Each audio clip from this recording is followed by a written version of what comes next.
तुम्हाला वाटलं राजकारणी लय चांगले असतात? नाही हो. भिकारचोट राजकारण्यांनो, त्या बोंदू खराचा मूत तुम्ही अमृत समजून पिला तर तुम्ही चांगले कसे रे?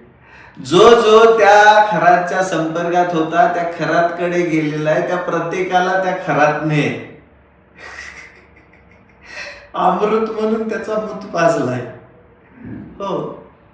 आणि यांनी बी अमृत समजून तो प्राशन केलाय. मग त्यामध्ये सर्वोच्च नेते पण आले. सर्वोच्च नाव नाही घेणार, परत माझ्यावर केस करतील. पण जो जो त्या खरातकडे जाऊन आलाय ना, त्या प्रत्येकाने आपली HIV टेस्ट करून घ्यावी. काय सांगावा तुम्ही पॉझिटिव्ह निघायचा? मूत प्यालात रे तुम्ही, मूत अमृताच्या नावाखाली. थू तुमच्या जिंदगीवर राजकारण्यांनो, थू.